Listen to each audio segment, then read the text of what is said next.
Hey guys, this week I've been playing Medal of Honor Warfighter, which is an awesome name for a video game, and I'm not being sarcastic at all, but is it a good game? Well, here's my opinion of it. In this day and age, when Call of Duty is basically owning the first-person shooter market, the last Medal of Honor game tried to do something a little bit different. Instead of just trying to be another Modern Warfare Call of Duty game, it tried to be a little bit more realistic with, actual battles that took place in Afghanistan and real troops and all that kind of stuff. It wasn't about crazy Michael Bay over-the-top explosions and all that stuff. It was about the realism of, the kind of stuff that our troops actually would face in war. The end result didn't quite hit the mark. It felt like they were kind of holding back a little bit too much, but I was really hopeful for this game. So here we are now with Medal of Honor Warfighter, which has got to be the most generically awful name for a video game I've ever heard. Your country needs you, Jeb. You're the best goddamn warfighter we got left. I don't do that anymore, General. Not since Guatemala. The question we have to ask ourselves is, did Medal of Honor Warfighter take what I liked about the last game and take it a step further, or did it make it just kind of generic? And sadly, they kind of went the opposite direction I was hoping for. No longer are you in Afghanistan fighting realistic battles in actual places. Now you're in places where video games happen. Instead of an actual village outside Karachi or whatever, now you're in a cave, or now you're in a street, or now you're in a different kind of street that's in someplace else. A lot of this is reflected very clearly in the storytelling, because in the last game, it's like, okay, you're this soldier, you're going through these various battles, okay, now you're gonna snipe this stuff, it's, battles, it's cool. Whereas this time, it's more like, hey, generic terrorist is happening, emotions, you need to go get the terrorists.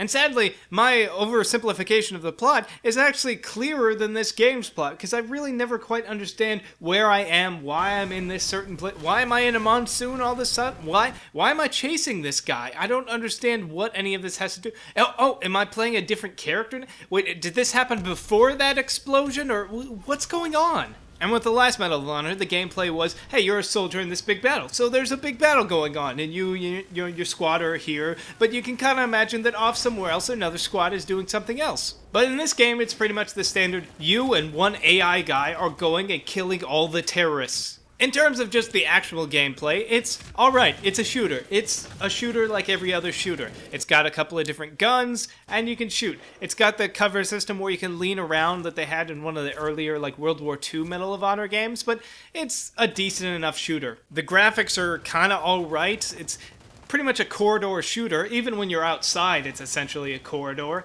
And there only seem to be 4 different types of bad guys. Even when, I'm in Russia now. Well, I'm still fighting the same, generic terrorist characters in every place. And they break up the gameplay every now and again with this is the part where you're shooting from a helicopter. This is the part where you're shooting from a boat. This is the part where you're driving a boat. This is the part where you're driving a car and chasing this guy down, which is annoying as hell, and I wish they wouldn't have that in the game. This is the part where you kick in a door and everything's slow motion and you shoot all the terrorists. Oh, this is that same part over there. Oh, you breach doors every time. You breach doors literally 3 times every map. The last Medal of Honor game felt like it was trying to do something, but it didn't quite get there. It didn't want to go too far outside the norm of Call of Duty, especially with the multiplayer. The multiplayer was it's kind of Battlefield, but kind of Call of Duty. But this time around, the multiplayer is just Call of Duty. It's, you get weapons, you raise your level or whatever, you get new weapons, there's capture the flag, there's death matches, all that stuff. No vehicles or anything like that, at least that I saw, unless I missed something.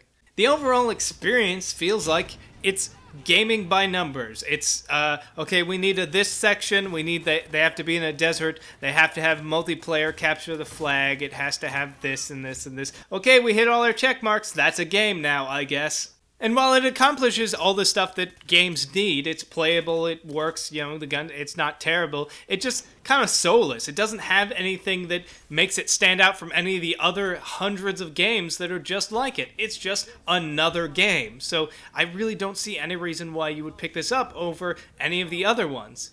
I don't want to say that this is a bad game, because it's not. It works, you shoot the guns, and the guns kill the terrorists and all that stuff. It's just a bland, boring game that I don't see why you need to pick up. I mean, at least Call of Duty Black Ops is setting it in the future and stuff like that. I just don't get this one. It's not very good. I don't see anything about it that makes it stand out from any. It's just generic shooter game. It's as generic as its name. Warfighter? Come on.